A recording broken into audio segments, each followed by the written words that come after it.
السلام علیکم every one, the conversation with Mehwish Khan میں میں ہوں آپ کی ہوسٹ مہوش خان۔ آج جو پرسنالٹی ہمارے ساتھ موجود ہے وہ لیفٹ کی سیاست کا ایک بہت ہی بڑا نام ہے۔ انہوں نے طالب علمی کے زمانے سے ہی اپنی جد و جہد کا آغاز کر دیا، جو کہ جنرل ضیاء کے مشکل دور سے انہوں نے کیا۔ جلا وطنی بھی کاٹی، ہالینڈ میں مقیم رہے، لیکن جد و جہد کا سلسلہ وہاں سے بھی جاری تھا۔ یہ ایک رسالہ وہاں سے شائع کیا کرتے تھے جس کا نام جد و جہد ہی تھا۔ وطن واپسی پہ اپنے سیاسی کریئر کا آغاز انہوں نے پاکستان پیپلز پارٹی سے کیا، اور پھر پیپلز پارٹی سے علیحدگی کے بعد انہوں نے لیبر پارٹی کا انعقاد کیا۔ آج کل یہ حقوق خلق پارٹی کے بانی ہیں، چیئرپرسن ہیں۔ 70 سے زائد ممالک کو یہ وزٹ کر چکے ہیں، اور اس ایکسپوجر کی وجہ سے ان تمام ممالک کے نظام کے اوپر بہت گہری نظر رکھتے ہیں۔ ہمارے ساتھ موجود ہیں مزدوروں کی، کسانوں کی، محنت کشوں اور عورتوں کی آواز، فاروق طارق صاحب۔ تھینک یو سو مچ سر، آپ نے اپنا قیمتی وقت میں ہمبل سے پروگرام کے لیے اسپیئر کیا۔ میرا سب سے پہلا کوشچن آپ سے یہ ہوگا کہ آپ زمانہ طالب علمی سے ضیاء صاحب کے خلاف آپ نے جد و جہد کا آغاز کیا، اور آلموسٹ 4 ڈکٹیٹرز کے خلاف آپ جد و جہد کرتے رہے، تو سب سے چیلنجنگ کون سا ڈکٹیٹر تھا؟ وہ تھے ضیاء الحق، اور اس کے پیریڈ میں جس قسم کی لوگوں کے ساتھ زیادتیاں ہوئیں وہ شاید اس سے پہلے ایوب خان، یحییٰ خان کے پیریڈ میں نہیں ہوئی، اور جنرل مشرف کے دور میں بھی اس قسم کی جو ہے نا جو لوگوں کے ساتھ ظلم تھا، جو پھانسیاں تھیں، جو کوڑے تھے، جیلیں تھیں، فوجی عدالتیں تھیں، وہ ضیاء الحق کے پیریڈ میں بہت ہی زیادہ ایکسٹریم شکل تھی۔ پھر وہ بہت زیادہ مذہبی تھے، انہوں نے مجاہدین کو پروموٹ کیا، تو اور انہوں نے پاکستان کے کلچر کو تبدیل کرنے کی پوری کوشش کی۔ تو جو ضیاء الحق کا پیریڈ ہے وہ میں نے تو زیادہ تر وہ پیریڈ ایگزائل میں کاٹا، لیکن جو پہلے 2 سال تھے میں ادھر ہی تھا، تو اس پیریڈ میں بھی یہاں رہنا بہت مشکل تھا۔ بالکل سر۔ اچھا سر، آپ نے کسانوں کی، مزدوروں کی، محنت کش خواتین کی، اور بہت آپ کے کام زیادہ اس حوالے سے ایسوسیٹیڈ رہے، اس میں سب سے مشکل کام کون سا تھا؟ سب سے مشکل کام جو ہے نا وہ مزدوروں میں کام کرنا ہے۔ اچھا۔ اس کی وجہ یہ ہے کہ مزدور طبقے میں ابھی تک وہ طبقاتی شعور نہیں ہے جس کا اظہار کر کے وہ اپنے مسائل کو حل کر سکیں، اور خاص طور پہ پاکستان کے اندر جو سرمایہ دار طبقات کا مزدوروں کی طرف رویہ ہے وہ بہت نیگیٹو ہے۔ وہ ٹریڈ یونین کو اپنا مخالف سمجھتے ہیں، اور ٹریڈ یونین کو بننے نہیں دیتے، اس کی راہ میں رکاوٹیں ڈالتے ہیں۔ جو مزدور ٹریڈ یونین بنانے کی کوشش کرتا ہے، تو چونکہ مزدور کے پاس یہاں پہ کوئی سوشل سیکورٹی سسٹم نہیں ہے کہ اگر آپ ان امپلائڈ ہو گئے تو آپ کو ان امپلائمنٹ بینیفٹ مل جائے گا، ریاست آپ کا خیال رکھے گی، وہ ہے نہیں یہاں پہ، تو اس کو اپنی جاب کی بڑی فکر ہوتی ہے، اور جاب ملنا بہت مشکل ہے۔ تو پاکستان میں جو ورکنگ کلاس کے اندر کام ہے، جو صنعتی مزدوروں کے اندر کام ہے، وہ بڑا چیلنجنگ ہے، لیکن اس میں کام کیے بغیر گزارا بھی نہیں ہے، چونکہ وہی سب سے زیادہ ایکسپلائٹڈ کلاس ہے، اور وہی سب سے زیادہ آرگنائز کلاس ہو سکتی ہے جو پاکستان میں ایک انقلاب کا پیش خیمہ ہو سکتی ہے۔ چونکہ یہ اگر محنت کش طبقے میں انقلابی شعور آ جائے تو بہت جلدی پاکستان میں انقلاب آ سکتا ہے۔ مثلاً اگر بجلی کے مزدوروں میں انقلابی شعور ہو تو وہ 2 دن میں پاکستان سارا بند کر سکتے ہیں۔ اگر وہ بجلی بند کر دیں تو کہاں پاکستان چلے گا؟ ان کو اپنی طاقت کا احساس نہیں، اور مزدوروں کی جو طاقت ہے اسی کو ڈیوائیڈ کرنے کے لیے ورکنگ کلاس کو مذہب میں تقسیم کیا جاتا ہے، ذات میں تقسیم کیا جاتا ہے، اس کے ساتھ جو ہے وہ نسل میں تقسیم کیا جاتا ہے، صوبائی سطح پہ، قومی سطح پہ، تو اس کو تقسیم کرنے کے بہت سارے طریقہ کار جو ہے اختیار کیے جاتے ہیں۔ اچھا سر، پاکستان میں نوجوانوں کو اکٹھا کرنے میں اور لال لال لہرائے گا، اس کریڈٹ کو آپ شیئر کرتے ہیں فاروق سہیل گوئندی صاحب کے ساتھ، یہ کریڈٹ آپ دونوں کو جاتا ہے، تو آپ کو لگتا ہے وہ جو 60 کی دہائی میں جو آبجیکٹو تھا، کیا وہ ابھی بھی زندہ ہے یا وہ کسی حد تک ماند پڑ چکا ہے؟ نہیں، وہ بہت مختلف تھا پیریڈ۔ 60 کی دہائی ایک ریولوشنری دہائی تھی، اس میں لوگوں میں شعور تھا، لوگوں نے پیپلز پارٹی کو اس وقت جتا دیا مغربی پاکستان میں جب اس کے خلاف 313 مولویوں نے فتوے دیے ہوئے تھے کہ پیپلز پارٹی کو ووٹ دینا گناہ ہے، اور 82 سیٹس پاکستان کے 1970 کے الیکشن میں پیپلز پارٹی جیت کے لے گئی تھی، اور بہت بڑے جلسے ہوتے تھے۔ وہ پیریڈ تھا جب ٹریڈ یونین کا ابھار تھا، اسٹوڈنٹس یونینز موجود تھیں. میں خود اسٹوڈنٹس یونین کی پیداوار ہوں، اسی سے میں جو ہے میں نے اپنا آغاز کیا تھا. تو وہ جو پیریڈ تھا اس کا آج سے کوئی موازنہ نہیں ہے. اس پیریڈ کو ہم ریولوشنری پیریڈ کہہ سکتے ہیں، آج کو پیریڈ کو ہم کاؤنٹر ریولوشنری پیریڈ کہہ سکتے ہیں. چونکہ کاؤنٹر ریولوشنری پیریڈ وہ ہوتا ہے جس میں مذہب کا بہت زیادہ اثر و رسوخ ہو، جس میں لوگ تحریکوں میں نہ جائیں، جس میں سرمایہ دار طبقات کے نظریات حاوی ہوں، جس میں مزدوروں کی کوئی بڑی پارٹی نہ ہو، کوئی بڑی ٹریڈ یونین نہ ہو، کوئی بڑی تحریک نہ ہو، اور جس میں مذہب چھایا ہوا ہو ہر طرف. آپ ہر چیز کا حل مذہب کے اندر سے ڈھونڈیں. تو اس سے پھر ہمیں نظر آتا ہے کہ وہ انقلابی شعور جس کی ضرورت ہے ایک تبدیلی کے لیے، ایک حقیقی انقلابی تبدیلی کے لیے، وہ اس پیریڈ میں موجود نہیں ہے. تو یہ جو ضیاء الحق کا پیریڈ ہے نا، اس نے اس نیچر کو چینج کیا ہے، پیریڈ کی نیچر کو. 60 کی دہائی میں دیکھیں ایوب خان نے جب 10 سالہ صنعتی ترقی کا جشن منانے کی کوشش کی تو اس نے ایک ٹرین چلائی پشاور سے کہ یہ میری 10 سالہ صنعتی ترقی کی ٹرین ہے. اس میں مختلف جگہ پہ کمپارٹمنٹ بن گئے، یہ بڑی بڑی فیکٹریاں اس نے ٹرین کے اندر اس کی فوٹو لگا دی. جیسے وہ بہاول پر پہنچی اس کو آگ لگا دی لوگوں نے. چونکہ ترقی ضرور تھی لیکن کلاس کی ترقی نہیں تھی، ورکنگ کلاس بہت زیادہ نیچے جا رہی تھی. اسی پیریڈ میں 22 خاندان کا ایک بڑا ڈاکٹر محبوب الحق نے کہا تھا کہ یہ 60% اکانومی کو اور 70% بینکنگ کو کنٹرول کر رہے ہیں 22 فیملیز، 22 خاندانوں کے خلاف جدوجہد کا. تو ایک ورکنگ کلاس کا شعور تھا جس کی وجہ سے 60s میں ہمیں کام کرنا بہت آسان تھا. یہ جو 2000 کا 10 سال آئے ہیں نا، وہ تو بڑے ڈرائی سال تھے. چونکہ سوویٹ یونین کلیپس ہو گیا تھا 91 میں.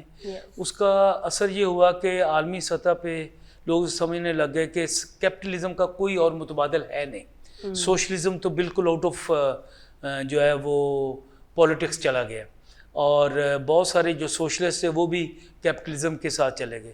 گاندھی صاحب اور ہمارا جو تعلق تھا وہ سوشلزم کی بنیاد پہ تھا. یہ پیپلز پارٹی کے اندر سوشلزم کی بات کرتے تھے. ہم بھی نئے نئے یورپ سے آئے تھے 86 میں. تو بے نظیر کا جو استقبال تھا جو اپریل 86 میں، ہم اس میں اکٹھے ہی تھے اور 10 لاکھ سے زیادہ لوگ بے نظیر کا استقبال کرنے آئے تھے. تو گاندھی صاحب نے امریکن جھنڈے جلائے تھے، ہم نے عام ہڑتال کی کال دی تھی. تو اور یہ پاپولر تھے. اور پھر ہم شیخ رشید کے ساتھ منسلک تھے دونوں، جو بابائے سوشلزم کہلاتے تھے. تو اس طرح ایک ہمارا تعلق بن گیا. اور سوشلزم سرخ جھنڈے کا نام ہے، انقلاب کا نام ہے. تو اسی سے پھر یہ ہماری ایک لڑکی تھی عروج اورنگزیب، وہ ہم فیض انٹرنیشنل فیسٹیول میں تھے، گاندھی صاحب بھی تھے ادھر.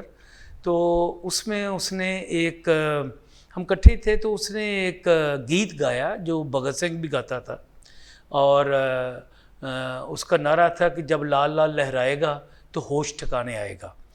تو یہ وائرل ہو گیا، ملینز میں لوگ جو ہے وہ چلے گئے. اس کے فوری بعد ہم نے ایک بہت بڑا جلوس نکالا لاہور میں، اور یہ 2019 میں جلوس تھا جو اسٹوڈنٹس یونین کی بحالی کے لیے تھا.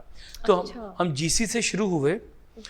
گاندھی صاحب کے اندر نا ان کا جو تھا نا اسٹوڈنٹ ایکٹیویزم وہ جاگ گیا. جیسے گورنمنٹ کالج کا دوسرا گیٹ آیا نا، یہ گیٹ کے اوپر چڑھ گئے گیٹ کھولنے کے لیے. میں گاندھی صاحب آپ کی عمر نہیں ہے، میں ان کو اتاروں؟ یہ کہتے نہیں چھوڑیں، میں نے تو آج یہ دروازے کھول دینے ہیں. اور وہ بڑی مشکل سے ہم نے گاندھی صاحب کو کنٹرول کیا. انتھوزیاسٹک تھے، اور اس میں 10,000 کے قریب لوگ تھے. بہت بڑا جلوس تھا ہمارا. اور اس کے آخر میں ہماری اکٹھی تقریریں تھیں. لیکن آج میں اسی کا ہی ایک جو مقدمہ ہمارے خلاف ہو گیا 5 لوگوں کے خلاف، بغاوت کا مقدمہ، چیرنگ کراس پہ ہم نے تقریریں کی. گاندھی صاحب بچ گئے، اس میں وہ شامل نہیں ہوئے، لیکن ہم 6 لوگوں کے خلاف انہوں نے بغاوت کا مقدمہ کیا جو ابھی بھی ٹرائل ہمارا جاری ہے. اچھا سر، آپ نے جو لیفٹ کی سیاست سے آپ منسلک ہیں، تو یہ سارا آپ نے سوشلزم کے کانسیپٹ کے اوپر بہت ورکنگ کی، اور ورکنگ کلاس کے اوپر آپ نے بہت جدوجہد کی. آپ کو کیا لگتا ہے اس کا سماج پہ کیا اثر رہا، اور آج کے سماج میں جو موجودہ حالات ہیں اس میں اس کا کتنا اثر ہے؟ دیکھیں، میں ٹوبہ ٹیک سنگھ سے ہوں، اور 70 میں کسان کانفرنس ہوئی تھی ٹوبہ ٹیک سنگھ میں، 23 مارچ 1970. اس کسان کانفرنس میں 5 لاکھ سے زیادہ کسان شریک ہوئے تھے. فیض احمد فیض ہمارے گھر ٹھہرے تھے. مجھے پہلی دفعہ ان کو سننے کا موقع ملا, ان کی خدمت کرنے کا موقع ملا, تو ایک تھوڑی سی اورینٹیشن ہو گئی تھی ان کی طرف. پھر پنجاب یونیورسٹی میں 74 سے 76 تک اپلائیڈ سائیکالوجی ڈپارٹمنٹ کا اسٹوڈنٹ تھا. تو میں نے ماسٹرز کی تھی پنجاب یونیورسٹی سے اپلائیڈ سائیکالوجی میں. تو وہاں پہ ہم سوشلزم نے سیکھا جماعتیوں کی مار سے. چونکہ میں پریزیڈنٹ منتخب ہو گیا اپنی اسٹوڈنٹس یونین کا, اور میں نے پنجاب یونیورسٹی کی جو مرکزی یونین تھی اس کا بھی الیکشن لڑا. تو لیاقت بلوچ صاحب ہمارے اپوزٹ سائڈ پہ تھے. تو یہ غنڈہ گردی پہ یقین رکھنے والے, فاشزم ٹرینڈز رکھنے والے لوگ تھے. تو ہمارے اوپر اکثر حملے ہوتے تھے. میں کافی زخمی ہوا ان کے ہاتھوں, کافی دفعہ مار کھائی, مارا بھی ان کو. تو اس پیریڈ میں پھر ہم نے سوشلزم کو پڑھنا شروع کیا کہ یہ کیوں جماعت اسلامی والے اس نظریے کی مخالفت کرتے ہیں. ہمیں اسٹال نہیں لگانے دیتے تھے, ٹھیک ہے, لڑکیوں سے بدتمیزی کرتے تھے. تو پھر وہ ایک ایسا پیریڈ شروع ہوا جس سے سوشلزم کی طرف ہمارا رجوع ہوا. میں پنجاب یونیورسٹی میں لیفٹ ونگ اسٹوڈنٹ ایکٹیوسٹ کے طور پہ, یہی گوندی صاحب کا صورتحال تھی. تو مجھے 78 میں پھر میں نے ایک آرٹیکل لکھا ویکلی الفتح کے لیے, جو کراچی سے پرنٹ ہوتا تھا. اس میں میں نے مولانا کوثر نیازی اور مصطفیٰ جتوئی, جو پیپلز پارٹی کے 2 رائٹ ونگ لیڈرز تھے, ان کی ضیاء اللہ کے ایک ساتھی تھے جنرل چشتی, ان سے خفیہ ملاقات تھی جس میں انہوں نے پلان کیا کہ بھٹو کو اگر ہم پھانسی کی سزا دیں تو پیپلز پارٹی اندر سے کچھ نہیں کرے گی. تو جو اسٹینوگرافر تھا جنرل چشتی کا, وہ میرا کو واقف تھا, اس نے مجھے فون پہ بتا دیا. میں نے وہ سٹوری لکھ دی, وہ پھر اخبار میں شائع ہوئی اور فرنٹ پیج پہ شائع ہوئی. پھر وہ اخبار بھی بند ہو گیا ویکلی الفتح, مجھے بھی پاکستان چھوڑنا پڑا. تو ایک بڑا پیریڈ تھا. اور پھر جا کے ہم نے سوشلزم کو ایمسٹرڈیم میں پڑھا. ہم نے کمیونسٹ مینیفیسٹو کو پڑھا, سوشلزم میڈ ایزی, جیمز کونلی کی کتاب تھی وہ ہم نے پڑھی, مارکس کو پڑھا, لیون ٹروٹسکی کو پڑھا. تو پھر ہمیں تھوڑا اندازہ ہوا کہ ہمیں اگر ہم نے کیپٹلزم کے خلاف کرنا ہے تو ہمیں اپنے نظریے کا تو پتہ ہو. چونکہ ہم یہاں تو نعرے بازی کرتے تھے زیادہ تر, اور پاکستان میں ایشو بھی یہ ہے کہ ہمیں سوشلزم کا بتایا نہیں جاتا. جو لیفٹ کی طرف لوگ آتے ہیں انہیں پتہ نہیں ہوتا کہ نظریہ کیا ہے. تو اب ہمارا زیادہ تر کام یہی ہے کہ ہم سوشلزم کے اسٹڈی سرکل کرتے ہیں, کچھ ہسٹری پڑھانے کی کوشش کرتے ہیں. کچھ نئی نسل اب بہتر ہے. 2010 کے بعد تھوڑی چینج آنی شروع ہوئی. لائرز موومنٹ نے بھی اس میں ایک رول ادا کیا. تو اب ہمیں لگ رہا ہے کہ کچھ ریڈیکل نوجوان سامنے آ رہے ہیں. سرکردہ کلامی کی معذرت کہ اس سے سماج پہ کیا اثرات مرتب ہوئے, کوئی اس کا فائدہ ہوا سوسائٹی کو؟ جی یہ جو آپ نے کارل مارکس اور ان کے سارے سوشلزم کو تھیریٹیکلی پڑھا ایمسٹرڈیم جا کے, لیکن جب آپ اس کی پریکٹیکل ایگزیکیوشن دیکھیں ہماری سوسائٹی میں, وہ آپ بتائیے کہ کیسی؟ دیکھیں, جو بہت سارے لیبر لاز ہیں نا, وہ ہماری جدوجہد کا نتیجہ ہے, جن کی وجہ سے سوشل سیکورٹی کا کچھ سسٹم بنا ہے. کچھ منیمم تنخواہ ان کی, مثلا پہلی دفعہ ہم نے کہا جی منیمم تنخواہ مقرر کریں تو 6,000 مقرر ہوئی, آج 37,000 ہے. یہ ہماری اس جدوجہد کا نتیجہ ہے, اور ہم ہر سال یہ مطالبہ کرتے ہیں. پھر یہ ہماری جدوجہد کا نتیجہ ہے کہ یہاں پہ پینشن فنڈ مزدوروں کو ملنے لگا. یہ ہماری جدوجہد کا نتیجہ ہے کہ جو فیکٹریاں مزدوروں کو منیمم ریٹ نہیں دیتی تھیں وہ دینا شروع ہو گئیں. ابھی ہم نے چاولہ انڈسٹری میں بڑی ایک کمپین کی تھی, اور وہاں بھی لوگوں کی تنخواہیں بڑھائی ہیں, حالانکہ وہ نواز شریف فیملی کے بھی بڑے قریب تھے. یہ قائد اعظم انڈسٹریل اسٹیٹ میں ان کی بڑی فیکٹری ہے. تو جو ہماری جدوجہد تھی اس سے ورکنگ کلاس کے مختلف سیکشنز کو فائدہ ہوا. اوور آل دیکھیں نا, معاشرے میں کلائمیٹ جسٹس کی تحریک کو ہم نے متعارف کرایا, ہم نے ریڈیکل فیمنزم کے نظریات کو متعارف کرایا پاکستان میں. ہم نے یہاں پہ پاکستان کے اندر یہ جو LGBT کے رائٹس ہیں ان کو متعارف کرایا. ہم نے ہمیشہ محروم طبقات کی بات کی, ہم نے ریلیجس منورٹیز کے حقوق کی بات کی. ہم وہ لوگ ہیں جو آسما جہانگیر کے ساتھی تھے اور مل کے ہم جدوجہد کرتے تھے, اور انسانی حقوق کی بے شمار جگہ پہ ہم نے مداخلت کر کے لوگوں کے حقوق دلوائے, ان کو جیلوں سے چھڑوایا, ان کو فری جو ہے وہ لیگل ہیلپ ہم نے لے کے دی. اگرچہ ہم انقلاب نہیں لا سکے, لیکن جو ہماری زندگی گزری ہے اس میں جس حد تک ممکن ہے ہم ورکنگ کلاس کے کام ہی آتے رہے ہیں. مجھے ایک دفعہ کسی نے کہا وہ بندہ آپ کو استعمال کر رہا ہے, میں کہا اگر میں استعمال نہ ہوا مجھے زنگ لگ جائے گا، تو اسے کہیں مجھے استعمال کرے. تو یہ جو ہے نا یہاں پہ سازشی ذہن بھی بہت سارے ہیں. لوگ سمجھتے ہیں کہ آپ کو اپنے تک رہنا چاہیے. میں نے تو یہ سیکھا ہے کہ جب تک آپ عام لوگوں کی جن کے آپ واقف نہیں ہیں ان کی آپ مدد نہیں کریں گے، آپ اپنے دوستوں کی مدد کرتے رہیں، وہ تو آپ واقف ہی ہیں. آپ مدد تو تب ہے جب آپ ان کی مدد کریں جو آپ کے واقف نہیں ہیں، جن کا کوئی نہیں ہے، ان کی آپ بن کے دکھائیں نا. یہ میں نے آسما سے سیکھا تھا کہ آپ ان کے ساتھ کام کریں جو آپ کو جانتے ہی نہیں ہیں. جاننے والے لوگ تو آپ کے ساتھ ہیں ہی، تو آپ ان سطحوں تک پہنچے ہیں. اور بے شمار پاکستان میں ایسے لوگ ہیں جن کے پاس کوئی شناختی کارڈ نہیں، کوئی آئیڈینٹی نہیں. ان کو آپ تھوڑی سی شناخت دیتے ہیں تو وہ پھر جدوجہد کرنے کے جو ہے وہ آگے بڑھتے ہیں اور اچھا خاصا کام کرتے ہیں. اچھا سر، آپ نے آسما جہانگیر صاحبہ کا ذکر کیا تو میں چاہوں گی کہ آپ ان سے ایسوسیٹیڈ، پہلے تو ہمیں یہ بتائیں کہ آپ کو سب سے زیادہ انسپریشنل چیز ان میں کیا لگتی تھی، اور ان سے ایسوسیٹیڈ کوئی واقعہ بھی ہم سے شیئر کریں. آسما کی بہادری جو ہے نا وہ بڑی قابل ذکر تھی. وہ ڈرتی نہیں تھی جرنیلوں سے، وہ فوج کے اوپر کھلی تنقید کرتی تھی. ایڈونچرسٹ نہیں تھی لیکن بعض اوقات ایسی باتیں کرتی تھی جس سے لگتا تھا یہ ایڈونچرسٹ ہے. وہ بڑا سوچ سمجھ کے باتیں کرتی تھی. میرا ان سے تعلق جو ہے وہ 86 سے ہی تھا جب میں پاکستان واپس آیا. تو اس وقت افضل ذلہ ایک چیف جسٹس سے سپریم کورٹ کے، ان میں بانڈڈ لیبر کے اوپر ایک ڈبیٹ ہو رہی تھی. جو آسما کا ایک لیٹر تھا وہ آج کو تو نوٹس بن گیا. اور یہ جو بٹھا مزدور ہیں جن کو پیشگی نظام کے ذریعے غلام بنا کے رکھا جاتا تھا، ان کی آسما نے جدوجہد کی تو ہم عدالت میں انہیں سننے جاتے تھے. تو یہ ہمارا پہلا تعارف ہوا عدالت میں، جہاں آسما کیس پلیڈ کر رہی تھی ورکنگ کلاس کا کہ بٹھا مزدوروں کا پیشگی نظام غلط ہے، یہ پیشگی نظام کو غیر قانونی قرار دیا جائے، یہ بانڈڈ لیبر غلامانہ مشقت نہیں ہونی چاہیے. تو پھر 92 میں ہم نے joint action committee for people's rights بنائی، وہ ہم نے اکٹھے کام کیا. پھر اوکاڑا کی ایک مزاروں کی تحریک چلی تھی بڑی، اس میں آسما نے ہمارا کسانوں کا بہت زیادہ ساتھ دیا. جیلوں میں بھی وزٹ کیا، کسانوں کے جو مقدمات تھے ان میں جو ہے وہ ہماری بغیر کسی پیسے کے مدد کی. وہ جو بھی ہمارے مقدمے کرتی تھی، میرے اوپر تو ان کے کافی، میں احسان تو نہیں کہوں گا، دوستی تھی. مجھے 2002 میں گرفتار کیا 18 لوگوں سمیت جب ہم نے ریفرینڈم کے خلاف مظاہرہ کیا. اچھا. تو میں ٹیلی فون لے گیا تھا پولیس اسٹیشن، طے کر کے گیا تھا آج گرفتاریاں دینی ہیں. پریس کلب کے سامنے سے پکڑے گئے. رات کو میں نے یہ جو ایبٹ روڈ پہ پولیس اسٹیشن ہے وہاں سے آسما کو فون کیا. اچھا. آسما یہ بڑی گندی جگہ، بڑی بوزد ہے، میں ایک رات اور نہیں گزارنا چاہتا، کل آپ نے مجھے چھڑوانا ہے. اب آسما تو ہائی کورٹ سپریم کورٹ کی وکیل تھی، ہمارا کیس لگا ہوا تھا کینٹ کچہری میں. صبح آسما وہاں پہنچ گئی، ہمیں بھی لے آئے. اور وہاں جا کے جج صاحب جب ابھی بات کر رہے تھے، ہم گو مشرف گو کے نعرے لگا رہے تھے، تو جج صاحب نے کہا آپ کے لوگ تو ابھی بھی نعرے لگا رہے ہیں. تو آسما نے پیغام بھیجا ابھی نعرے بند کرو.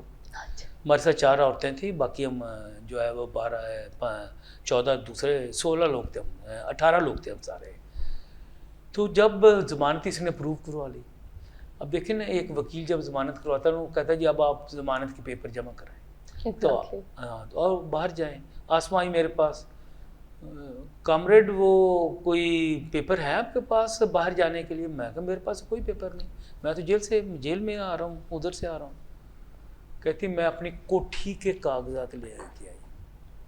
اچھا. اپنی کوٹھی کے کاغذات پہ ہم 18 لوگوں کی، اس نے جج نے کہا جی ایک رجسٹری پہ سب کی ضمانتیں نہیں ہوتی. اس نے آرگو کیا کہ میں کوٹھی تو کروڑوں کی ہے، ان کا پتہ نا گھر آپ کو یہ بالکل لبرٹی چوک کے ساتھ بہت 8 کنال کا گھر ہے ان کا. کہتی یہ تو اربوں کی زمین ہے. تو جج صاحب کو اپروو کرایا. کبھی کوئی وکیل اپنے گھر کی رجسٹری پہ آپ کی ضمانت نہیں کراتا، تو ہمارے ساتھ اس قسم کا تعلق تھا. پھر یہ میرے اوپر اینٹی ٹیررسٹ لا لگا دیا انہوں نے، 780 لگا دیا وکیلوں کی تحریک کے دوران. تو مجھے پیش نہیں کر رہے تھے عدالت میں، میں پرانی نارکلی تھانے میں بند تھا. آسما اینٹی ٹیررسٹ کورٹ پہنچی ہوئی تھیں، مجھے پیش نہیں کر رہے تھے. تو کسی نے کہا یہ کو پلان کر رہے فاروق کو بہت لیٹ پیش کریں تاکہ اس کا آرگومنٹ کوئی نہ کر سکے. آسما پہنچ گئی پولیس اسٹیشن. اس نے پھر لاہورن بن کے ان کو ننگی گالیاں نکالی ایس پی صاحب کو, سیدھی ہو گئی. پھر تسی میرے نال پنگا لے رہے جے, میں لاہورن ہاں, چل پھر آؤ. پھر شروع ہو گئی. پھر مجھے فوری نکالا, عدالت میں لے کے آئے. پھر جج کے سامنے بہت آرگو کیا. پھر جج صاحب نے پھر بھی ہمیں ریمانڈ پہ جیل بھیج دیا, کیمپ جیل. پھر جج صاحب کو اس نے کہا, آسمان ہے تمہیں میں دیکھوں گی. جج کو کہا تم کہتی میں نے جلوس نکالا تھا, میں پاورفل ہوں نا, مجھے نہیں گرفتار کیا. فاروق لیبر پارٹی کا ہے, یہ محکوم طبقات سے ہے, آپ کا زور چلتا ہے محکوم طبقات کے اوپر. مجھے پکڑ کے نا, جلوس تو میں نے نکالا ہے, تو اس کو کیوں پکڑا آپ نے؟ یہ تو میرے ساتھ آیا جلوس میں, اس لیے کہ یہ غریبوں کی پارٹی کا لیڈر ہے. میں ذرا آپ کے سامنے اور طرح کی ہوں, تو مجھ پہ ہاتھ ڈالیں. کہتی میں تمہیں دیکھوں گی, تم اس سیٹ پہ کیسے رہتے ہو. تو اس قسم کا بھی اس کا رویہ ہو جاتا تھا عدالتوں میں. پھر ہم 3 دن میں اس نے ضمانت ہماری کروائی, پھر ہم باہر آ گئے. تو میرے سارے کیسز آسمہ نے, ہنا جلانی نے, عابد حسن منٹو صاحب نے, عابد ساکی صاحب نے, ان سب نے ہمارے کیسز جو ہے وہ پلیڈ کیے ہوئے ہیں ماضی میں. اور ربیہ باجوہ نے, وہ بہت زیادہ کیس ہمارے کیے ہوئے ہیں. ربیہ باجوہ بھی بہت پروگریسو, ہاں, اسی آسمہ کے ساتھ ہی پیش ہوئی تھیں, اسی کیس میں. اور بعد میں پھر اسی کیس میں ہمیں بری ربیہ باجوہ نے کروایا. ویری انٹیلیجنٹ اور very committed to her profession and country as well. اچھا سر, جب آپ نے سیاست کا آغاز کیا تو آپ پیپلز پارٹی سے ایسوسیٹڈ تھے, پھر آپ علیحدہ ہو گئے اور آپ نے لیبر پارٹی کا آغاز کیا, تو علیحدگی کی کیا وجہ تھی؟ پیپلز پارٹی میں بھی ہم جو ہے نا ایک خاص کام کر رہے تھے, ایک نئی پارٹی بنانے کا. ہمیں پتہ تھا پیپلز پارٹی کے سرمایہ داروں کی پارٹی ہے, یہ بھٹو والی پارٹی نہیں رہ گئی تھی. بھٹو کے پیریڈ میں ایک ڈیفرنٹ پارٹی تھی. یہ ایک سرمایہ دارانہ پارٹی تھی جس کے نظریات بھی سرمایہ دارانہ ہو گئے تھے. بھٹو دور میں تھوڑی ڈیفرنٹ ریڈیکل سوچ تھی. تو 88 میں جب پاور میں آئی ہے پیپلز پارٹی, تو ہم اس کے مرکزی رہنماؤں میں تھے. میں یورپ میں نے 14 یونٹس بنائے تھے پیپلز پارٹی کے. میں نے PhD چھوڑ کے پیپلز پارٹی کا کام شروع کیا تھا پورے یورپ میں. I was presidential candidate of PPP in Europe. وہ پھر الیکشن بے نظیر نے ملتوی کر دی ہے. تو ہم چاہتے تو بے نظیر نے مجھے آفر کیا کہ آپ میرے سیکریٹری کے طور پہ کام کریں. ابھی یہ نہید خان نہیں آئی تھی, لندن میں تھے, ہم ایگزائل میں تھے. تو میں نے کہا نہیں بے نظیر, میرے نظریات سوشلسٹ ہیں, تو آپ کے ساتھ ہم آمریت کے خلاف جدوجہد میں ساتھ ہیں, لیکن نظریات پہ ہمارا تھوڑا اختلاف ہے. اچھا سر, پاکستان کے حالات ابھی جو اس وقت چل رہے ہیں ان کو مد نظر رکھتے ہوئے آپ ابھی بھی چاہتے ہیں کہ پرائیویٹائزیشن کی فیور میں ہیں آپ؟ میں بالکل فیور میں نہیں ہوں. میں پاکستان میں اینٹی پرائیویٹائزیشن ایکشن کمیٹی کا پہلا جنرل سیکرٹری تھا 89 میں. ہم نے MCB کی پرائیویٹائزیشن کے خلاف کمپین کی تھی. لیکن جب پرائیویٹائزیشن کی نا تو وہ سرمایہ دار کے پاس آ جاتا ہے ادارہ. پہلے یہ ادارہ تباہ کرتے ہیں خود ریاست والے, پھر جب وہ تباہ ان کی وجہ سے ہوتا ہے, مزدوروں کی وجہ سے نہیں ہوتا جو وہاں پہ کام کرتے ہیں. جب وہ تباہ ہو جاتا ہے پھر اس کو پرائیویٹائز کرنے کی کوشش کرتے ہیں. پھر پرائیویٹائزیشن کرنے سے پہلے اس میں ریاست کی بہت ساری جو ہے وہ انویسٹمنٹ کرتے ہیں, تک جب پرائیویٹائز ہو تو سرمایہ دار کو فائدہ ہو جائے. میں نے فلیٹیز بکتے دیکھا ہے کوڑیوں مول, میں نے کھاد کی فیکٹریاں بکتے دیکھی ہیں, میں نے گھی کے کارخانے بکتے دیکھے ہیں یہاں پہ. میں نے یہ کوئی نور, یہ اتحاد کیمیکل, راوی ہیں, یہ بکتے دیکھا ہے. اور ہم نے PTCL کو بکتے دیکھا ہے.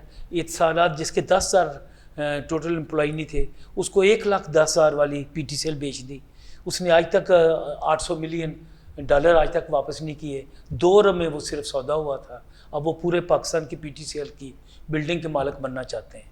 تو جو سرکار ہے اس کا بھی کوئی کام ہے. اب یہ جو گورنمنٹ آئی ہے یہ ہر چیز پرائیویٹائز کرنا چاہتی ہے, یہ اسکولوں کو پرائیویٹائز کرنا چاہتی ہے, یہ PIA کو کرنا چاہتی. ہم کہتے ہیں کہ ریاست جو ہے نا اس کا کام ہے سوشل سیکٹر میں مداخلت کرنا. یورپ کی ساری ترقی ریاست کی انویسٹمنٹ سے ہوئی ہے, وہ پرائیویٹ سیکٹر کی وجہ سے نہیں ہوئی. بعد میں دیکھیں نا آج بھی یورپ میں جو ایجوکیشن کا GDP کا شیئر ہے وہ 10% سے زیادہ ہے. یہاں 2% نہیں ہے ایجوکیشن, یہاں ہیلتھ 1% نہیں ہے. تو جو نجکاری ہے وہ ہمیشہ سرمایہ دار کے حق میں جاتی ہے. دیکھیں نا MCB 86 کروڑ روپے پے کیا میاں منشا نے, جب یہ 90 91 کے آخر میں جب یہ پاور میں آیا نواز شریف 92 میں، اس نے سب سے پہلا کام بینک بیچے، 86 کروڑ اس نے دیا، باقی اس نے کہا میں دے دوں گا۔ آج وہ پاکستان کا امیر ترین آدمی ہے۔ پرائیویٹائزیشن جو ہے نا وہ طبقاتی تفریق بہت زیادہ کر دیتی ہے، وہ امیر کو بہت امیر کرتی ہے، غریب کو بہت غریب کرتی ہے، اور پرائیویٹائزیشن سے کوالٹی بہتر نہیں ہوتی۔ مثلا آج کوالٹی اگر پھر یہ اتصالات نے پرائیویٹائز کیا ہوا ہے نا، اس کی کوالٹی کیوں نہیں؟ یو فون آج سب سے زیادہ پاپولر۔ پھر آج جو گھی کی حالت ہے، ٹھیک ہے، جو جس طرح کا گھی ہمیں ملتا ہے، اگر انہوں نے کوالٹی بہتر کی ہوتی تو وہ گھی اچھا ملتا ہمیں پاکستان میں۔ سیمنٹ کی کوالٹی بھی پیچھے گئی، اس طرح کا سیمنٹ نہیں ملتا تھا۔ تو میں سمجھتا ہوں نہ کوالٹی بہتر ہوتی ہے، نہ قیمت بہتر ہوتی ہے، چیزیں مہنگی ہوتی ہیں، منافع بڑھ جاتا ہے سرمایہ دار کا، مزدور کی تنخواہ کم ہوتی ہے، اس کی مشکل جاب ختم ہو جاتی ہے، اس کو جب چاہتا ہے سرمایہ دار نکال دیتا ہے، تو وہ ایک انسرٹینٹی کی کیفیت میں چلے جاتا ہے۔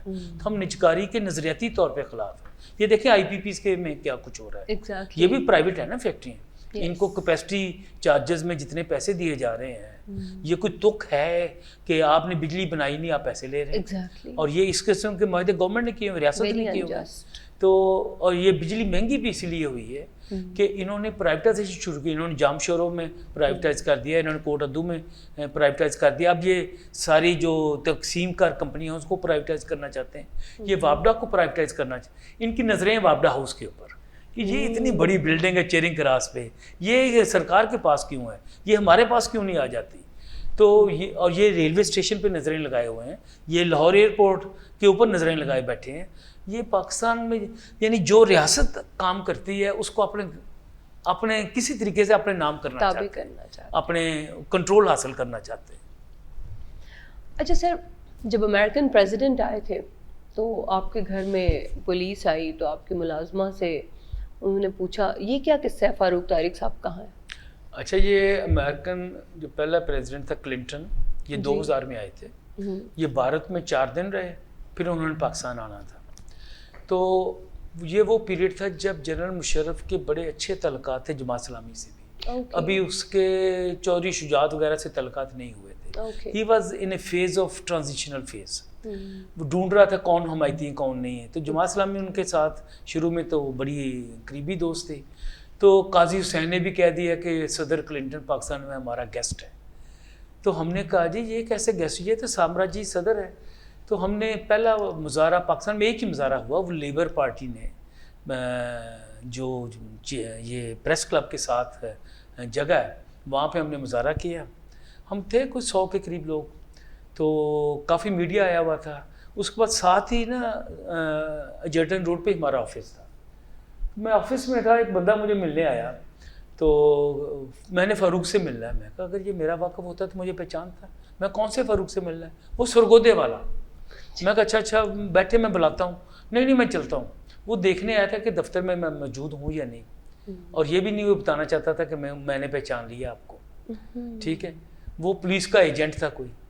جیسے وہ نیچے اترا مجھے شک ہو گیا، میں نے دفتر کو تالا لگایا، سیڑھیوں سے نیچے اترا، میری گاڑی نیچے کھڑی تھی، اس میں بیٹھا، وہ تھوڑی اندھیری جگہ تھی، وہی بندہ پولیس لے کے میرے دفتر کے اوپر 1st فلور پہ تھا، ادھر سیڑھیاں چڑھ رہا تھا، وہاں اس نے وہ 7 والی بلڈنگ میں میرے آفس کا مالک بیٹھا ہوا تھا جسے ہم نے کرائے پہ جگہ لی، اس کو پکڑ کے لے گئے، ندیم فاضل صاحب تھے۔ پھر میں گھر آ کے دھرمپورے رہتا، اپنی وائف کو کہا کہ پولیس شاید مجھے پکڑنے آئے تو آپ نے داخل نہیں ہونے دینا، محلے داروں کو بھی میں نے کہہ دیا۔ تو وہ پولیس آئی تو انہوں نے میری وائف کو تو نہیں پکڑا، میرے مالک مکان جو ساتھ ہی رہتے تھے ان کے لڑکے کو پکڑ لیا۔ وہ آنٹی فوت ہو گئی ہیں جو مالک مکان تھی، ان کو میں نے رات کو فون کیا، میں کہ آنٹی جی پریشان نہ ہونا، میں آپ کے بیٹے کو چھڑا لوں گا۔ اس نے مجھے کہا بیٹا تم کون سا چرس بیچتے پکڑے گئے ہو، یہ تمہارے اوپر کوئی چرس بیچنے کا مقدمہ ہے؟ مجھے فخر ہے جو تم کام کرتے ہو، مجھے کوئی مسئلہ نہیں، میرے بیٹے کو لے گئے، آ جائے گا میرا بیٹا۔ مجھے اس نے اتنا حوصلہ دیا۔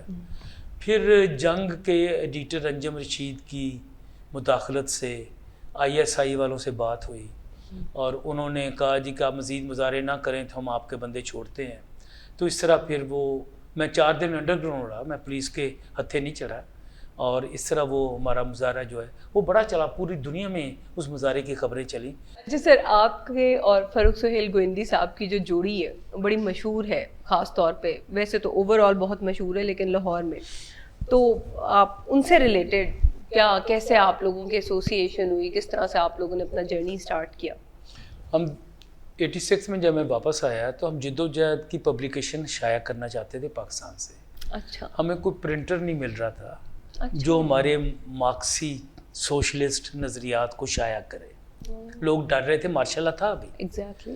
تو گوندی صاحب سے ملاقات ہوئی پیپلز پارٹی کے ایک میٹنگ میں. تو انہوں نے کہا میں آپ کو پرنٹ کروا دیتا ہوں. تو انہوں نے پھر نفیس پرنٹر ہمیں تعارف کرایا. انہیں کہا ان کا پرنٹ کرنا ہے، میں ذمہ دار ہوں. تو یہ گارنٹی دے کے ہماری چیزیں پرنٹ کراتے تھے. اچھا. پھر جب بے نظیر واپس آئی ہے تو گوندی صاحب بائیں بازو کے بڑے رہنما تھے پیپلز پارٹی کے اندر. وہ رہیں جب تک رہیں پیپلز پارٹی میں. Was very known left wing activist. انہوں نے امریکی جھنڈے جلا دیے بے نظیر کے آنے کے موقع پر. وہ عالمی خبر بن گئی تھی. اور ہم بھی اس میں ساتھ تھے ان کے، اور ہم بھی مظاہروں میں شریک تھے. تو یہ ہماری ایسوسیشن بن گئی. پھر ہمارا یہ نا قریبی تعلق شیخ رشید کی وجہ سے جاری رہا. وہ بابائے سوشلزم کہلاتے تھے، senior vice chairman Pakistan Peoples Party. تو گوندی صاحب ان کے بڑے دل دادا تھے، میں بھی ان کا بڑا دل دادا تھا. وہ یورپ میں رہ کے آئے تھے، جلاوطنی میں. وہیں پہ ہماری کافی ملاقاتیں تھیں. تو ان کا گھر تھا شادمان میں، وہاں ہم ملتے تھے. پھر گوندی صاحب بھی ان کی کتاب ایڈٹ کرتے تھے، میں بھی. ان کی کتاب تھی جہد مسلسل، وہ ہم نے مل کے ایڈٹ کی، شیخ رشید صاحب کی کتاب، اور ان کو ہیلپ آؤٹ کیا. تو اسی سے ہماری دوستی چلتی رہی. پھر ایک پیریڈ میں ہم نے کہا کہ چلیں مل کے کوئی کاروبار کرتے ہیں. گوندی صاحب کو بھی اچھا ہاں، گوندی صاحب کی کتاب کا جو تھا نا پبلشنگ سینٹر، اس کا نام تھا جد و جہد پبلیکیشنز. یہ جمہوری پبلیکیشن نہیں تھا. اچھا. تو جد و جہد پبلیکیشن کے نام سے ہم پرنٹ کرتے تھے یورپ میں. تو ایک دن میں نے گوندی صاحب کو کہا، میں گوندی صاحب تسی ساڈا نام لے لیا جائے، جد و جہد ہم پرنٹ کرتے، رسالہ بھی ہمارا جد و جہد ہے، تو جد و جہد پبلیکیشن تو ہماری ہونی چاہیے. تو گوندی صاحب نے کہا یار آپ لے لو. اتنا اچھا انسان تھا، میں اور لے لیتا ہوں. تو وہ جد و جہد پبلیکیشن ہم نے اپنے نام پر رجسٹرڈ کروائی. گوندی صاحب نے چھوڑ دی، اور پھر انہوں نے جمہوری پبلیکیشن بنائی. پھر ہم نے کہا کہ کتابوں کی دکان کھولتے ہیں ٹیمپل روڈ پہ، جہاں پہ باقی ساری دکانیں، مزنگ روڈ، ٹیمپل روڈ پہ. تو ہم نے گڈ بکس کے نام سے ایک جوائنٹ وینچر کیا، کوئی 10 لاکھ کی انویسٹمنٹ کر کے کتابوں کی دکان کھول لی. گوندی صاحب نے کہا میں بھی ٹائم دوں گا. ایک آپ کا، یہ کس دور کی بات ہے؟ یہ 2005-06 کی بات ہے. اچھا. تو طارق علی جو مشہور پاکستان کے ایکٹیوسٹ ہیں، طارق مظہر علی مرحومہ کے بیٹے، بڑے انٹرنیشنل نون دانشور ہیں، وہ اسپیشلی لندن سے ہماری کتابوں کی دکان کا افتتاح کرنے آئے. نام بھی انہوں نے سجیسٹ کیا گڈ بکس. تو وہ تھوڑی دیر چلی، پھر وہ دکان چلی نہیں. تو ایک دن میں نے گوندی صاحب سے کہا کہ آپ بھی گھاٹا کھا رہے ہیں، ہم بھی گھاٹا کھا رہے ہیں، تو چلیں دکان بند کر دیتے ہیں. انہوں نے کہا ہاں بند کر دیتے ہیں. تو کیا کرنا؟ میں جس طرح آپ کہتے ہیں. تو دیکھیں نا، عام طور پہ جب آپ بزنس اکٹھا کرتے ہیں اور گھاٹے میں جائیں تو لڑائیاں ہوتی ہیں.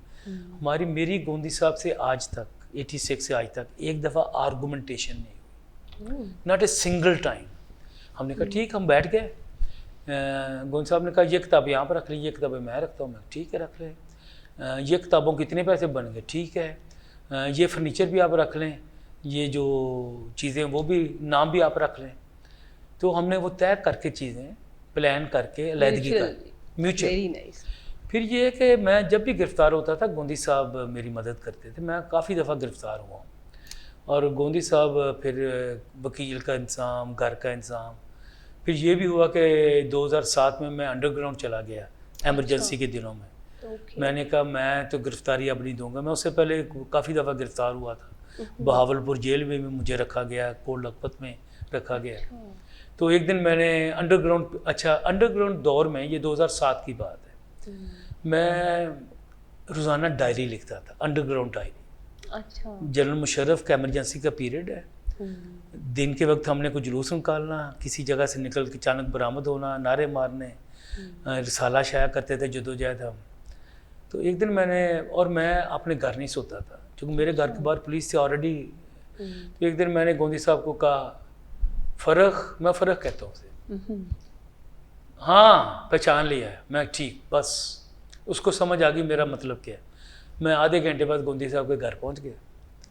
تو وہ رات میں نے گوندی صاحب کے ساتھ ان کے گھر میں انڈر گراؤنڈ گزاری، اور ریما بھی ادھر تھیں، تو بڑی ایک مجھے اچھا ناشتہ صبح ملا، بڑی گپ شپ ہوئی، تو یہ بھی ہمارا ایک رشتہ رہا ہے۔ پھر ریما میری وائف کی بڑی اچھی دوست تھی، وہ ہمارے گھر آتے تھے، فیملی فرینڈ تھے ہمارے گوندی صاحب۔ جی ریما از اے ونڈرفل لیڈی، تو یہ بھی ہوا۔ پھر یہ ہے کہ جب یہ انہوں نے کوئی بھی کام شروع کرنا ہوتا تھا، یہ مشورہ کرتے تھے مجھ سے۔ انہوں نے پی ٹی وی میں اینکر کی جاب کرنی تھی، انہوں نے مشورہ کیا، انہوں نے نیو میں جانا تھا، اور یہ بھی تھا کہ اگر انہیں کوئی جاب ملتی تھی یہ پھر ہمیں پروموٹ کرتے تھے۔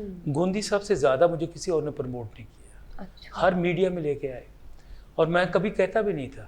پھر ان کی کتابوں کے جو افتتاح ہوتے تھے نا، ایک دفعہ یہ بھی ہوا، اب دیکھیں ان کی عظمت میں بتا رہا ہوں۔ ان کی کتاب تھی ایشیا کا مقدمہ مہاتیر محمد کی، اور اس کا افتتاح ہو رہا تھا، رونمائی کتاب کی ہو رہی تھی فلیٹیز میں، جو اس وقت سرکاری تھا۔ اسپیکر میں تھے حنیف رامے، قاضی حسین احمد، حامد میر، میں۔ مجھے انہیں پتا تھا کہ میں مہاتیر کے خلاف ہوں، یہ کتاب مہاتیر کی لکھی ہوئی ہے، مجھے پھر بھی انوائٹ کیا۔ اور جب بات شروع ہوئی تو میں نے کتاب کا پرچے اڑا دیے کہ یہ کتاب جو ہے گوندی صاحب نے پتہ نہیں کیوں شائع کی ہے، اس بندے نے تو وہاں پہ ٹریڈ یونین پہ پابندی لگائی ہوئی ہے، وہاں پہ میڈیا پہ پابندی ہے مہاتیر کی، وہاں پہ آمریت ہے۔ اب میں باتیں کر رہا ہوں اس کے اپنے فنکشن میں اس کی کتاب کے خلاف، تو رامے صاحب اور قاضی حسین آپس میں بات کر رہے ہیں، یہ مجھے فرق نے بتایا، کہتا ہے فاروق نے تو کتاب کے پرچے اڑا دیے ہیں، تو گوندی کی کتاب کیسے بکے گی؟ گوندی نے کہا کوئی بات نہیں، یہ اس کا رائٹ ہے۔ اچھا، پھر جب یہ آئے انہوں نے بھی مجھے تھوڑا سا سپورٹ کیا، پھر گوندی صاحب نے بھی کہا فاروق کا رائٹ ہے وہ کرٹیسائز کرے، کبھی مائنڈ نہیں کیا اپنے ایونٹ میں آپ کی کتاب کی رونمائی ہو، آپ کو کوئی تنقید کا نشانہ بنا رہا ہو۔ اور یہ دیکھیں نا، مجھے اتنا فخر تھا ان کے اوپر، اتنا بھروسہ تھا کہ میں تنقید کروں گا نا یہ مجھ سے لڑیں گے نہیں۔ یہ اتنا براڈ مائنڈڈ، اس کا اتنا پروگریسو مائنڈ ہے کہ یہ اپوزٹ تھنکنگ کو بھی ایڈجسٹ کرتا ہے، یہ اس کو ذہن میں رکھ کے فائٹ ہی نہیں کرتا۔ پھر جب گوندی صاحب بھی کبھی کوئی مشکل وقت آیا تو ہم بھی ان کے ساتھ ہمیشہ ہوتے ہیں، دوستوں کی طرح۔ نہیں جی، اللہ تعالیٰ آپ لوگوں کی دوستی سلامت رکھے۔ سر آخری کویسچن آپ سے پوچھوں گی کہ پاکستان کا اس وقت جو حالات ہیں، آپ پاکستان کا فیوچر کیا دیکھتے ہیں؟ دیکھیں، پاکستان میں ایک سول وار جاری ہے اس وقت، ریاستی اداروں کا شدید بحران ہے، ریاستی سیاسی جماعتوں کا بڑا شدید بحران ہے، ملٹرائزیشن بہت زیادہ ہے، ملٹری کا اثر بہت زیادہ بڑھ گیا ہے، اور جو ہم کبھی سوچتے نہیں تھے وہ بھی یہاں پہ ہو رہا ہے۔ اور ساری بڑی سیاسی جماعتیں اسٹیبلشمنٹ کی مدد کے بغیر اقتدار میں آنے کا سوچتی بھی نہیں ہے۔ یہ عمران خان جو اس وقت نعرے بازی کر رہا ہے، کل یہ پاور میں آئے گا، یہ اسٹیبلشمنٹ کے ساتھ پھر مل جائے گا، ماضی میں اس کا ریکارڈ ہے۔ تو یہ جب اپوزیشن میں ہوتے ہیں جعلی انقلابی نعرے بازی کرتے ہیں، جب اقتدار میں آ جاتے ہیں پھر وہی جو اسٹیٹس کو ہے اس کو برقرار رکھنے کی کوشش کرتے ہیں۔ پاکستان میں ایک بڑی تبدیلی کی ضرورت ہے، اور یہ جو سیاسی جماعتیں یہ کوئی بنیادی مسئلہ حل نہیں کر سکے۔ دیکھیں، نہ یہاں پہ انڈسٹریلائزیشن ہو سکی ہے، نہ یہاں پہ جگیرداری نظام ختم ہوا ہے، نہ یہاں پہ حقیقی جمہوریت آئی ہے، نہ یہاں پہ قومی یکجہتی ہوئی ہے۔ دیکھیں نا، پاکستان میں سندھ والے کیا کہتے ہیں، بلوچستان والے کیا کہتے ہیں، یہ قومی یکجہتی تو نہیں ہے۔ جو سوسائٹی کو ماڈرنائز کرنے کے بنیادی 4 ٹاسک ہیں نا، آپ کی جمہوریت ہو، آپ کی انڈسٹریلائزیشن ہو، آپ کی جو ہے وہ جو یہ فیوڈلزم جگیرداری ختم ہو، اور آپ کی قومی یکجہتی ہو۔ نہ پاکستان میں قومی یکجہتی ہے، نہ انڈسٹریلائزیشن ہے، نہ جمہوریت ہے۔ یہ جمہوریت تو نہیں ہے جس قسم کے الیکشن کرائے انہوں نے، ہم بھی اس میں حصہ لیتے ہیں، لیکن بہت زیادہ پیسے کا اثر۔ اس کے باوجود ریزیلینس ہے لوگوں میں زندہ رہنے کی جستجو ہے، اور وہ بار بار ابھرتے ہیں، بار بار کوشش کرتے ہیں تبدیلی کی، آزماتے ہیں بار بار کسی کو۔ پیپلز پارٹی کو بہت زیادہ بڑے پیمانے پر سپورٹ ملی تھی 70s کے انتخاب میں، پھر بینظیر کی شہادت کے بعد بھی بہت زیادہ ان کو سپورٹ ملی تھی۔ اسی طرح نواز شریف کو بھی 2/3 میجورٹی ملتی رہی ہے، لیکن سرمایہ دار لیڈر IMF کے بغیر زندگی نہیں دیکھتے، فنانشل اداروں کے کہنے پہ یہاں پہ کنڈیشنز ان کی پوری کرتے ہیں، آج پاکستان میں جتنی مہنگائی ہے کوئی سوچ نہیں سکتا کہ اس مہنگائی میں وہ ایک باعزت زندگی گزار سکے. اپر مڈل کلاس تک افیکٹ ہوگی. سرمایہ دار کا تو اپنی جگہ پہ ٹیکس لگتا ہے غریبوں پہ انڈائریکٹ ٹیکسیشن, امیروں پہ ٹیکس نہیں لگتا, امیروں کو کنسیشنز دی جاتی ہیں. اور یہ دیکھیں جی ایس ٹی 18% ہے. ساؤتھ ایشیا میں سب سے زیادہ جی ایس ٹی کی شرح پاکستان میں ہے. یہ 13%, 14%, 15% ہے نیپال میں, بنگلہ دیش میں. انڈیا میں 18% سے پیچھے آ رہے ہیں, وہ بھی 18% تک گئے ہیں, وہ اب پیچھے آ رہے ہیں. تو انڈائریکٹ ٹیکسیشن تو ایک قسم کی ریاست کی طرف سے لوگوں کی چوری ہے. آپ کو پتہ ہی نہیں آپ ٹیکس دے رہے ہیں. دیکھیں نا, میں اور ایک سیگل خاندان کا بچہ برابر کا ٹیکس دے رہے ہوں. میں بھی دودھ خریدوں اتنے کا, وہ بھی اتنے کا دودھ خریدے, ٹھیک ہے, میں بھی جوتی اتنے خریدوں, وہ بھی جوتی میں اتنا ہی ٹیکس دے. یہ کوئی انصاف نہیں ہے. ٹیکس ہونا چاہیے امیروں کے اوپر, ٹیکس ہونا چاہیے آمدنی کے اوپر, ٹیکس ذاتی آمدنی کے اوپر ہونا چاہیے. یہ جو عام جنرل پروڈکٹ پہ اب انہوں نے بچوں کے دودھ پہ ٹیکس لگا دیا ہے, پیکجز سارے جتنے پروڈکٹ فوڈ پروڈکٹ ان پہ دودھ لگا دیا ہے, دوائیوں پہ ٹیکس لگا دیا ہے. تو ایک بڑا ہی مشکل پیریڈ ہے اس وقت پاکستان میں ورکنگ کلاس کے لیے. اس سے وہ نکلنے کی جستجو کر رہے ہیں. ہم ایک نئے سیاسی بیانیے کی تعمیر کر رہے ہیں. ہم کہتے ہیں کہ حقیقی تبدیلی چاہیے. ہم چاہتے ہیں تو شاید ان کی پارٹیوں میں بھی ہم کچھ لے کے بیٹھ جاتے, لیکن ہمارا ذہن ہی نہیں ہے ان پارٹیوں کے ساتھ ملتا. تو ہم ایک انڈیپینڈنٹ انقلابی پارٹی کی تعمیر میں مصروف ہے. اور اس وقت حالات ہمارے حق میں نہیں ہیں. دیکھیں نا, آبجیکٹیو ریالٹیز ہوتی ہیں. بعض کا حالات آپ کے حق میں ہوتے ہیں, بعض کا آپ کی بات منٹوں میں چلی جاتی ہے, بعض کا آپ پورا مہینہ لکھتے ہیں, آپ کی کوئی سٹوری وائرل نہیں ہوتی, اچانک آپ کی ایک سٹوری آتی ہے, وہ لاکھوں پڑھ لیتے ہیں. میں نے ایک ویڈیو بنائی 1 منٹ کی, ایک کشتی کو مزدور مرمت کر رہا تھا کراچی میں وہ گیا ہوا تھا پورٹ پہ. وہ میں نے 1 منٹ کی ویڈیو کی, کیا کر رہے ہو, کیوں کر رہے ہو, کتنے پیسے مل رہے ہیں. اس کو 6 ملین لوگ دیکھ چکے ہیں میری فیس بک سے, انسٹاگرام سے. تو اس طرح بھی ہو سکتا ہے. لیکن بعض کا تو آپ بہت اچھی سٹوری لگاتے ہیں, کوئی دیکھتا نہیں ہے. تو حالات ہیں, لیکن اس میں اندر سے بھی ہم ہوپ دیکھتے ہیں.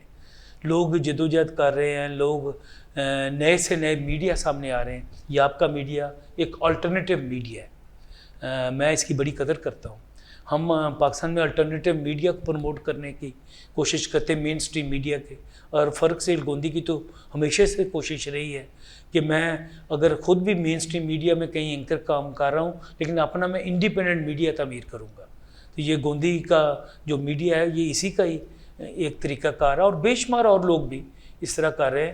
تو ہوپ ہے, یہ نہیں کہ ہم ہوپ کے بغیر بیٹھے ہوئے ہیں, چونکہ ان کے پاس حل نہیں ہے اور یہ نظام چل نہیں سکتا.